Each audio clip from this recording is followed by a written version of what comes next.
Kenapa Al-Qazwini di sini mendahulukan lafaz alhamdu, mengakhirkan lafaz Allah? Itu jawaban Az-Zamakhsyari. Cuman Al-Imam Sa'duddin At-Tabtazani membantahnya dalam Al-Mutawwal. Kenapa?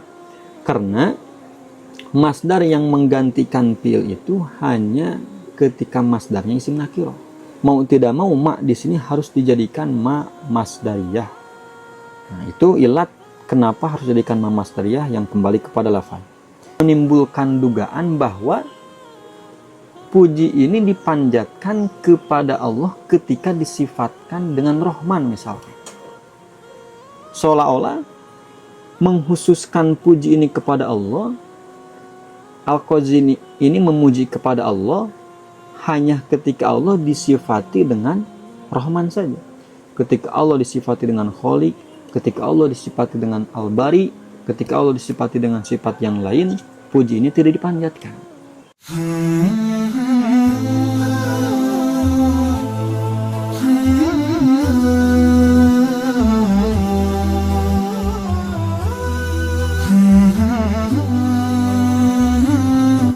Bismillahirrahmanirrahim.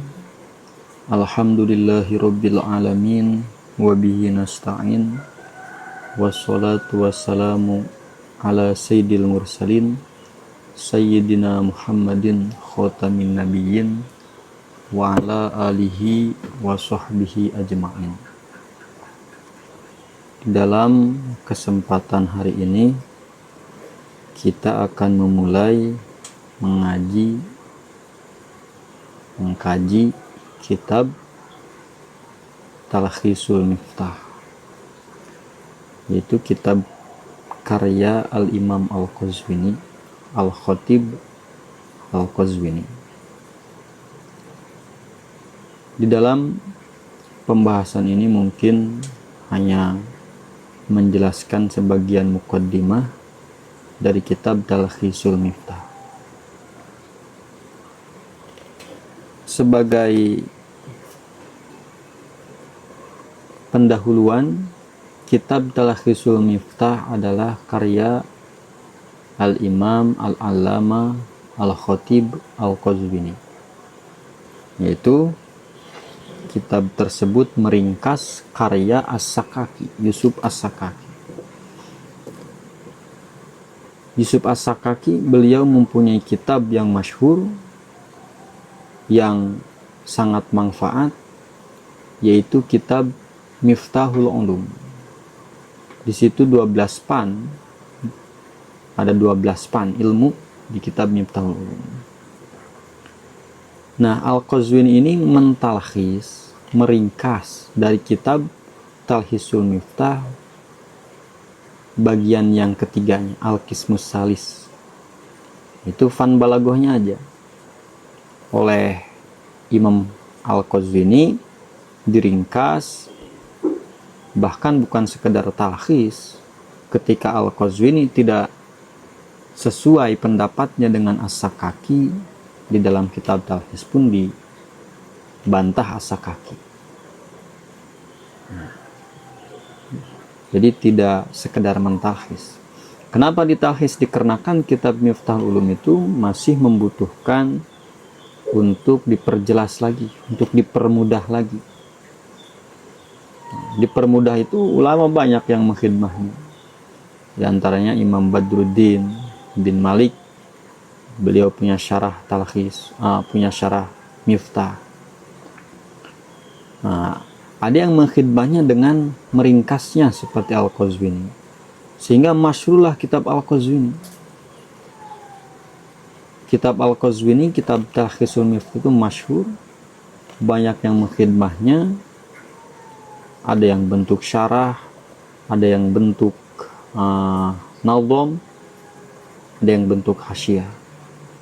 Syarah yang paling baik, syarah talkhis yang paling baik dan populer itu karya Bahauddin As-Subki, yang namanya Arusul Afrah.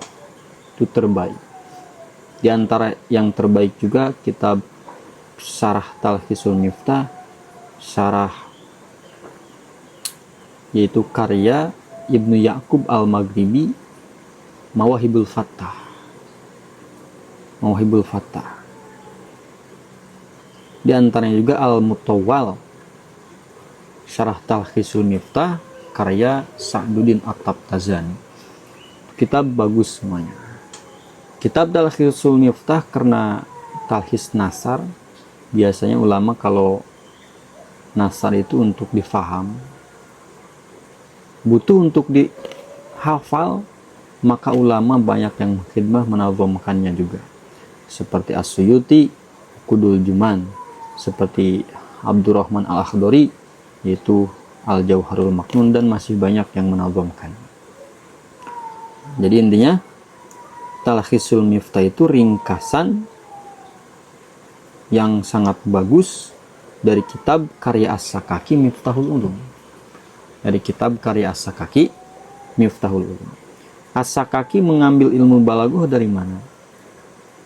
As-Sakaki itu datang setelah Al-Imam Syekhul Balaghah Abdul Qahir Al-Jurjani.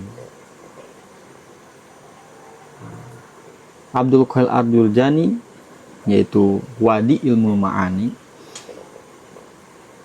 thoriqahnya itu masyhur dalam ilmu balaghah,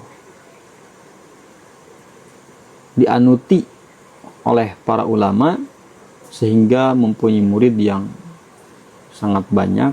Di antara yang menonjolnya adalah Jarullah Az-Zamakhsyari yang mempunyai kitab Kasyaf. Setelah itu datanglah As-Sakaki ini, mengambil, menyerap ilmu Al-Qazwini sehingga beliau mempunyai kitab Miftahul Ulum. Dan datanglah Al-Qazwini sehingga kesini dan kesini. Nah, itu segitu aja untuk pembahasan tentang terkaitan kitab Talkhisul Miftah. Kita langsung mulai ke muqaddimah kitab Talkhisul Miftah. Untuk menyingkat waktu, kita langsung ke inti kitab ya. Kata Imam Al-Qazwini dalam muqaddimahnya, beliau mengatakan, Alhamdulillahi ala ma an'ama wa 'allama minal bayani ma lam na'lam. Wassalatu wassalamu ala sayyidina Muhammadin khairi man nataqa bis-shawab wa afdali man utiyal hikmata wa fassala khitab wa ala alihi al-athhar wa sahabatihi al-akhir. Alhamdulillah, dalam dua kalimat ini, dalam ucapan Al-Qazwini Alhamdulillah ini, mungkin saya akan menjelaskan 3 poin saja. Yang pertama, lafaz alhamdu, tentang lafaz alhamdu. Yang kedua, tentang lafaz zalalah, lafaz Allah. Yang ketiga, susunan dari alhamdulillah. Alhamdu, puji itu apa? Puji itu asana bil lisan alal jamili. Puji itu adalah, hamdun itu adalah asana bil lisan, memuji dengan lisan. Maksud memuji dengan lisan adalah memuji dengan ucapan. Alal jamil, kepada sesuatu yang jamil, yang bagus. Di sini mutlak, jamil di sini mutlak. Sawa'un ta'allaqa bil fadha'il ambil fawadil. Sawa'un ta'allaqa bil fadha'il bil fawadil. Baik jamilnya yang berkaitan dengan fadha'il ataupun fawadil. Jadi di sini kita bisa ambil bahwa puji itu umum, hamdun itu umum dari muta'allaqnya, tetapi khusus dari alatnya. Karena definisinya as-sana'u bil lisan. puji itu secara istilah harus dengan lisan, harus dengan ucapan. Tapi yang dipujinya, muta'alaknya itu, muta'alak bukan yang dipuji, muta'alaknya itu baik fawadil atau fadha'il. Fawadil dan fadha'il itu apa? Fadha'il itu adalah an-ni'matur rasihatu la tanfaku ila ghairi. Fadha'il itu nikmat yang tetap, yang tidak bisa lepas, pindah kepada yang lain, dikasihkan kepada yang lain. Seperti apa? Seperti al-jamal, kegantangan, kecantikan, keelokan. Itu fadha'il. Kegantengan ini tidak bisa pindah kepada jahil. Kecantikan si perempuan itu tidak bisa pindah kepada yang lain. Puji bisa kita memuji dengan lisan, kita melihat orang yang indah, yang ganteng, kita puji dengan lisan kita, luar biasa gantengnya misalkan, itu masuk puji, kategori puji menurut istilah. Atau fawadil, kalau fawadil itu an-ni'matu al-ghairir rasikhah bal tattasilu ila ghairihi. Kalau fawadil, nikmat yang tidak tetap, tetapi tattasilu ila ghairihi, bisa sampai kepada yang lain. Seperti kal-i'ta, seperti memberi. Kita memberi uang atau memberi harta kita, itu namanya fawadil. Maka kalau ada orang memberi kepada kita, misalkan orang itu memberi kepada kita, kita puji dengan lisan kita, asalkan dengan lisan kita, maka itu termasuk puji namanya. Termasuk kategori puji indal istilah. Nah, puji ini lebih sempit secara satu titik, satu wajah, dengan syukur menurut istilah. Tetapi puji ini lebih umum dari satu titik yang lain dengan syukur menurut istilah. Jadi kalau kita nisbatkan hamdun dan syukrun menurut istilah, nisbatnya umumun wa khususun min wajhin. Karena syukur itu, bagaimana yang sering kita dengar, fi'lun yunbi'u an ta'zimil mun'im bisa babil in'am, sawa'un kana dzikron bil lisan aw i'tiqadan wa mahabbatan bil janan aw amalan wa khidmatan bil arkan. Syukur itu apa? Syukur itu fi'lun. Wah, lebih umum nih. Alat syukur itu lebih umum. Pekerjaan. Yunbi'u an ta'dhimil mun'im, yang mengindikasikan an ta'dhimil mun'im, untuk mengagungkan orang yang memberi nikmat. Bisa babil in'am, karena dia memberi nikmat. Oh, jadi kalau kita lihat syukur menurut istilah ini, alatnya lebih umum karena ibaratnya juga fi'lun. Sawa'un kana dzikron bil lisan, baik dengan lisan, aw i'tiqadan wa mahabbatan bil janan, atau dengan hati, au amalan wa khidmatan bil arkan, atau dengan pekerjaan kita membantu lagi. Cuman muta'alaknya lebih khusus. Cuman muta'alaknya bisa dikatakan harus fawadil. Fawadil apa? An-ni'mat yang tadi, an-ni'matur rasikhatu, an-ni'matu al-ghairu rasikhati allati la tattasilu ila ghairi. Allati tattasilu ila ghairi. Seperti itu. Berarti begini, kalau ada orang memberi kepada kita, kita katakan, wah, baik banget itu orang. dengan lisan kita, itu termasuk syukur. Itu termasuk syukur. Juga termasuk puji. Juga termasuk hamdun. Seperti itu. Cuman kalau ada orang, misalkan ganteng, kita puji dengan hati kita, wah ini orang ganteng, tidak bisa dikatakan syukur. Kenapa? Karena muta'alaknya bukan fawadil. Karena muta'alaknya bukan fawadil. Oh, jadi syukur dan hamdun itu nisbatnya umumun wa khususun min wajhin. Terkadang bisa dikatakan satu contoh itu syukur juga, bisa dikatakan hamdun juga. Seperti tadi, ada orang memberi kepada kita, kita puji dengan lisan kita, wah kamu baik, diapain aja, dipuji atau diberikan kata-kata yang bagus, itu namanya syukur, juga dikatakan hamdun.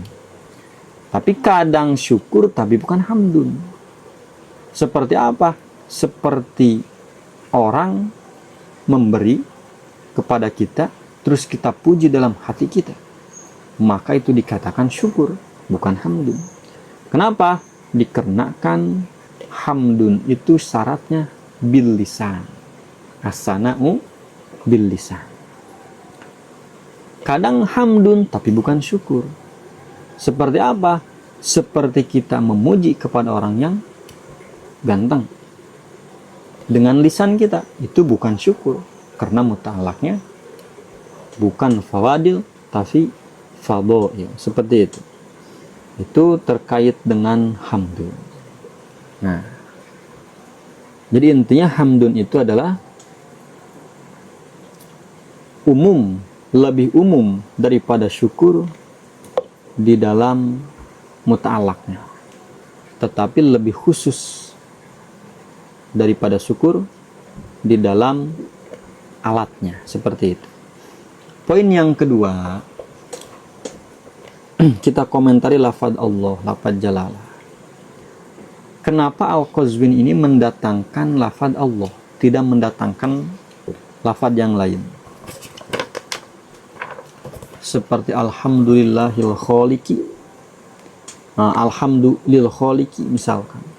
Tahu nama asmaul husna yang lain, alhamdulillahil bari, alhamdulillahir rahman, jangan Allah, alhamdulillahir rahim, alhamdulillahir rahman. Tetapi mendatangkan lafaz Allah. Nah, kita harus tahu definisi lafaz Allah itu. Lafaz Allah, definisi lafaz Allah. Allah itu adalah ismun lidzatil wajibil wujud al-mustahiq li jami'i al-mahamid.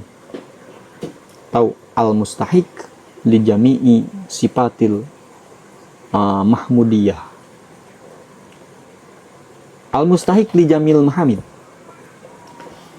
Lafaz Allah itu adalah ismun, satu nama, lidzatil wajibil wujud, untuk satu zat yang wajib ada. Ini pembahasan tauhid. Wajib ada itu serahkan ke ilmu tauhid dulu. Al-mustahiq li jami'il mahamid. Al-mustahiq li jami'il mahamid. Yang mana zat ini menghak untuk mendapatkan seluruh pujian. Karena definisi Allah itu al-mustahiq li jamil mahamid, maka puji alhamdu, puji yang didatangkan oleh Al-Qazwini ini mengarah kepada Allah, dipanjatkan kepada Allah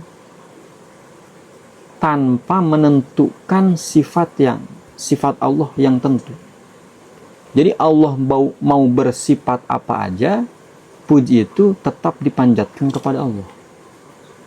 Karena kalau andaikan Al-Qazwini mendatangkan, diganti Allah ini dengan nama Allah yang lain seperti Ar-Rahman, maka di sini akan menimbulkan menimbulkan pemahaman atau menimbulkan dugaan bahwa puji ini dipanjatkan kepada Allah ketika disifatkan dengan Rahman misalnya.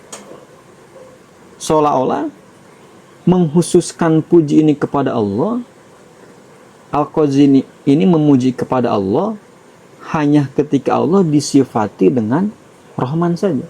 Ketika Allah disifati dengan Khaliq, ketika Allah disifati dengan Al-Bari, ketika Allah disifati dengan sifat yang lain, puji ini tidak dipanjatkan. Dikarenakan Allah itu Al-Mustahiq bidza'ali jami'il mahamid, maka puji ini oleh Al-Qazwini dipanjatkan kepada Allah dengan seluruh sifatnya. Nah, ini adalah rahasia kenapa lafaz Allah, Al-Qazwini mendatangkan lafaz Allah, tidak dengan Asmaul Husna yang lain. Itu adalah poin yang kedua. Oke. Kita poin yang ketiga. Sekarang kita memasuki poin yang ketiga. Poin yang ketiga, susunan dari Alhamdulillah. Kenapa tidak Al-Qazwini ini tidak mendahulukan lafaz Allah? Walaupun secara zat lafaz Allah itu penting. Kenapa tidak walillahil hamdu? Tapi alhamdulillah. Di sini ada dua jawaban. Pertama, dikarenakan di dalam konteks ini puji lebih aham, lebih penting. Walaupun secara zat lafaz Allah itu aham. Yang kedua, kenapa Al-Qazwini mendahulukan alhamdu, mengakhirkan lafadzillah, tidak walillahil hamdu? Karena mengambil madhab Az-Zamakhsyari bahwa ketika alif lam lil jinsi didahulukan, ketika mubtada kemasukan alif lam lil jinsi seperti ini, mubtada kemasukan alif lam lil jinsi alhamdu, maka di sini ada faidah qasar.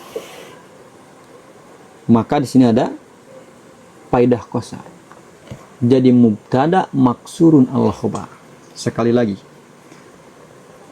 kenapa Al-Qazwini di sini mendahulukan lafaz alhamdu, mengakhirkan lafaz Allah?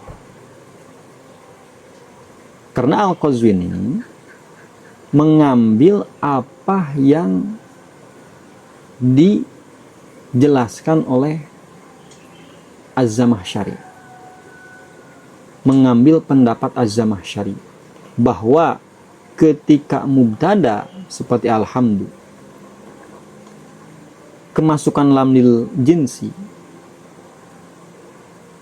maka ini mubtada maksurun alal khobar. Jadi mendahulukan alhamdu ini ada ifadatul qasri ala ma dhahaba ilaihi Az-Zamakhsyari sahibul kasyaf. Nah, jadi di sini ada ifadatul qasri. Jadi puji ini mahsusun billah.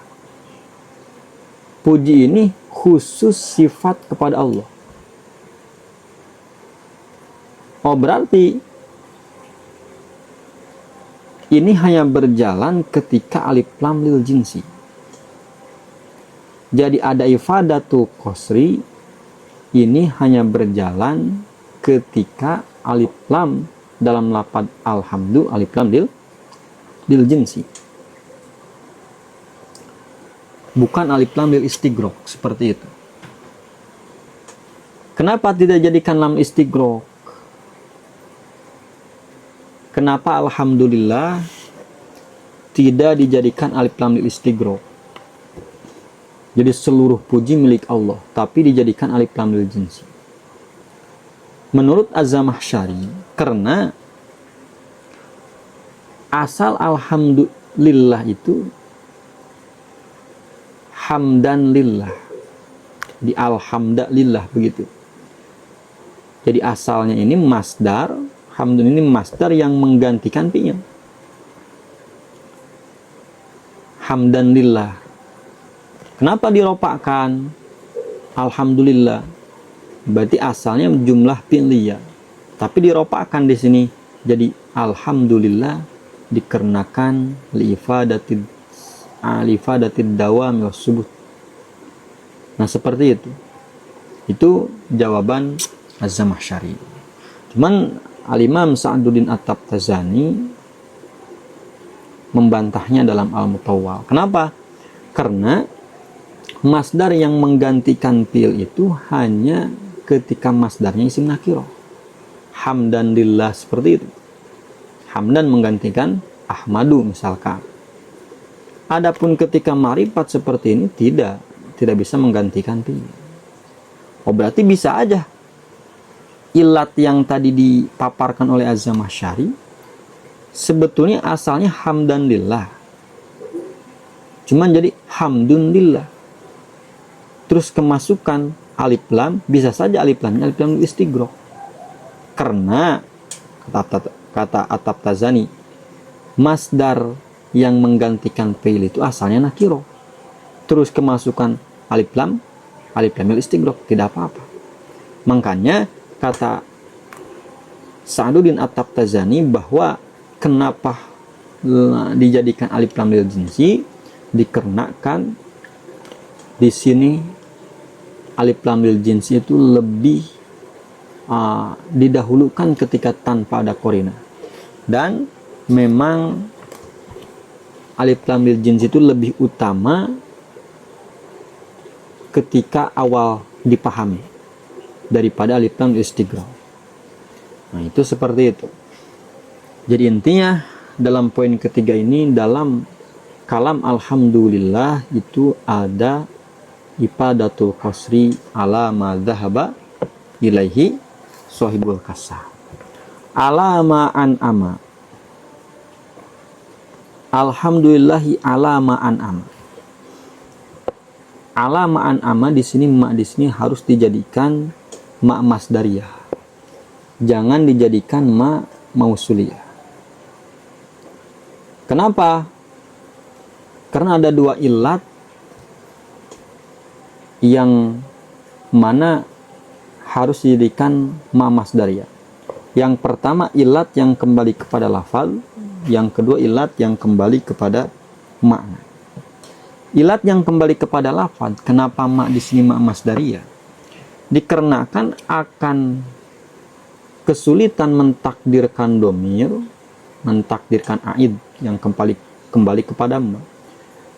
Berarti kalau kita jadikan ma mausul ala ma an'ama, ma di sini ma mausul harus membutuhkan aid. Berarti aidnya dibuang. Takdirnya ala ma an'ama bihi. Bisa saja untuk mentakdirkan seperti itu. Itu ranah nahu. Cuman yang janggalnya itu tidak bisa di dalam ma'tufnya. Karena ala ma an'ama ini ma'tuf alaih, ada lafaz setelahnya diatofkan yaitu wa'allama. Jadi wa'allama ini atof kepada an'ama. Kalau kita takdirkan ma ini adalah ma mausul, berarti ala ma an'ama bihi, untuk an'ama bihi mentakdirkan aid itu tidak ada masalah, walaupun tidak sesuai dengan syarat. Tetapi dalam ma'tubnya wa'allama itu tidak bisa mentakdirkan ain. Wa'allama. Kenapa? Karena wa'allama kalau kita takdirkan wa'allamahu, takdirkan domir kembali kepada hu. Nah, maka malam na'lam jadi apa nantinya? Karena wa'allama ini sudah ada maf'ul yang di depan. Wa'allama minal bayani malam na'lam. Jadi malam na'lam itu maf'ul bih dari allama. Sehingga kalau kita wa'allama mentakdirkan aid wa'allamahu, maka itu tidak bisa. untuk takaluf bisa aja malam naklam jadi badal dari domir yang dibuang, itu takaluf sebagaimana yang ditanbih oleh Sa'duddin At-Tabtazani. Sehingga mau tidak mau ma di sini harus dijadikan ma masdariyah. Nah, itu ilat kenapa harus dijadikan ma masdariyah yang kembali kepada lafaz. Untuk ilat yang kembali kepada makna, kenapa ma di sini harus dijadikan ma masdariyah? Karena muji kepada in'am itu lebih utama daripada memuji kepada nikmat. Jadi ada in'am, ada nikmat. Apa in'am? In'am itu pekerjaan mutakalim. Ada orang memberi kepada saya misalkan kitab. Saya puji pemberiannya, puji dia memberinya. Berarti kepada in'am. Oh, dia karena memberi kepada saya puji. Itu lebih utama daripada saya memuji kepada kitab, kepada nikmatnya. Karena kalau kita jadikan mak mausul, itu akan konsekuensinya kita memuji kepada nikmat, bukan kepada in'am. Tetapi kalau kita jadikan maknya mak masdariyah, karena kita mentakdirkan ala in'amihi, begitu kan? Berarti itu kita memuji kepada in'am. Jadi ada dua ilat yang harus dijadikan mak ini mak masdariyah. Nah, seperti itu. Alhamdulillahi ala ma an'am wa 'allama minal bayani ma lam na'lam. Kenapa di sini Al-Imam Qazwini mengatofkan wa 'allama? Padahal wa 'allama ini termasuk nikmat. Jadi saya memuji, kata Al-Qazwini, seluruh puji itu saya khususkan kepada Allah, yang mana Allah itu karena memberi nikmat. Di antara memberi nikmat itu adalah ta'limun wa 'allama wa 'ala ta'limihi ma lam na'lam. Jadi memberitahu Allah kepada nikmat, memberitahu Allah kepada kita malam na'lam yang tidak kita ketahui, minal bayan itu penjelasan. Wa 'allama minal bayan ini termasuk nikmat kan? Berarti wa 'allama minal bayan ini termasuk atful khos alal am. Cuman nanti kita jelaskan bahwa atful khos alal am ini termasuk itnab di dalam fan ma'ani, termasuk itnab. Itnab tidak akan dikatakan itnab. Itnab itu dipuji ya. Yang tidak dipuji itu tatwil. Itnab itu harus ada rahasianya. Jangan sampaikan kita mendatangkan ibarat hanya cuman itnab tanpa ada rahasia yang mendorongnya. Nah, apa rahasianya mengatofkan khos alal am di sini? Mengatofkan lafad alama minal bayan kepada lafad alama an ama di sini dijelaskan oleh Sa'duddin At-Tabtazani. Dikarenakan manusia itu membutuhkan kelangsungan kehidupan sesama manusia lagi. Jadi satu sama lain saling membutuhkan. Contoh kita dalam makan aja. Kita makan, ingin memakan ikan asin. Itu berapa orang yang berkaitan kepada ikan asin yang kita makan. Dari mulai yang mengambil di lautnya, sehingga yang menjual di pasarnya, sehingga yang mengeringkannya dulu, sehingga yang mengasinkannya dulu. Itu membutuhkan berkait kepada orang.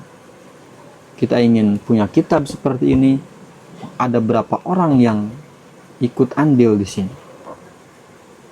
Itu sudah menjadi tabiat untuk manusia. Sehingga kalau kita menginginkan sesuatu membutuhkan penjelasan apa yang dengan apa yang dalam hati kita. Misalkan ingin membeli kitab yang sifatnya seperti ini, cetakan seperti ini, cetakan ke pertama atau cetakan kedua, itu kan keinginan kita yang harus kita lontarkan. Sedangkan melontarkan itu harus dengan lisan, harus dengan bayan penjelasan. Nah, makanya diatofkan in'am, nikmat yang umum apa aja, termasuk bayan nikmat, termasuk yang lainnya juga nikmat. Cuman diambil bayan menjadi khusus. Di sini ada kekhususan. Kenapa? Dikarenakan ini usul tabiat manusia. Kita ingin menginginkan sesuatu, kita harus menjelaskan apa yang dalam hati kita. Karena bayan itu apa? Al-mantikul fasih,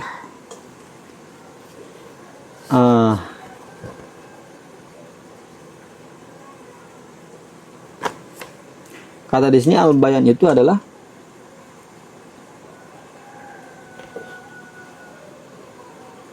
al-mantikul fasih al-mu'rib amma fid dhamir.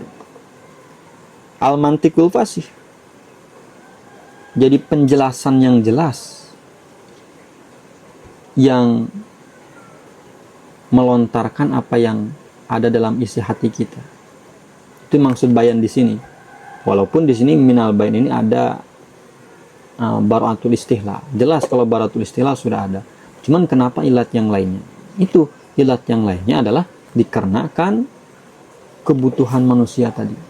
Dikarenakan bahwa manusia itu wataknya menolong satu sama lain.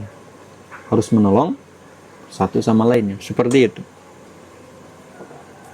Nah, tadi contohnya apa? Tadi contohnya kita ingin menginginkan kitab, kita tidak akan menginginkan kitab tanpa kita menyebutkan apa keinginan kita. Kita harus menyebut dulu.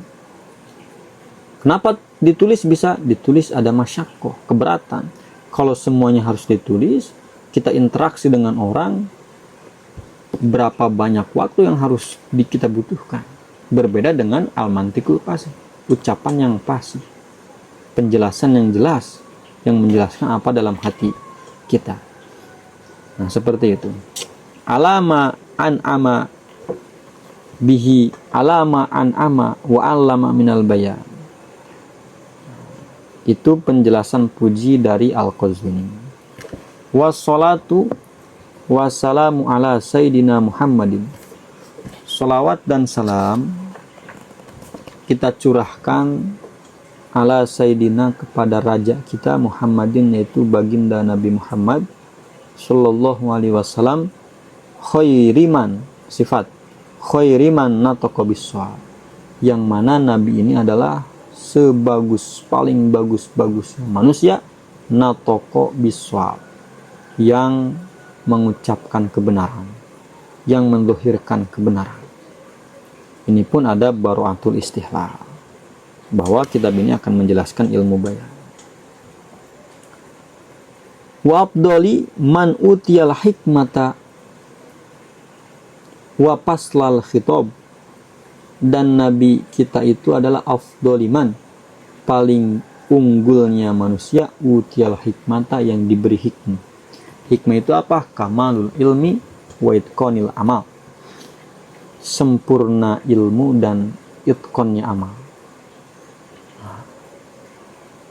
Terus wapas salah khitab, dan Nabi kita itu adalah paling unggulnya manusia yang diberikan pasul khitab. Pasul khitab itu ada dua versi, ada dua definisi. Bisa dikatakan pasul khitab itu al-kalamul bayyin alladhi yunabbihul mukhataba ila al-maksud min ghairil tibas. Pasul khitab itu penjelasan yang jelas. Penjelasan yang jelas yang mentanbih si muhotob supaya tidak seliru. Maksud saya ini gini loh, seperti itu. Itu adalah pasal khitab. Nabi itu paling afdolnya manusia, paling unggulnya manusia yang diberikan pasal khitab. Ini pun ada bara'atul istihlal. Wa ala alihil athar, dan semoga sholawat dan salam itu diberikan kepada keluarganya Nabi. Ini sebetulnya sudah maklum semua ya. Al-Athhar yang suci semuanya. Athhar itu jamak dari Tohir, seperti sohib jamai ashab. Wa sahabatihil akhyar, dan dicurahkan sholawat dan salam itu kepada sahabat Nabi al-akhyar yang terpilih. Akhyar jamak dari khayyir bitasydid.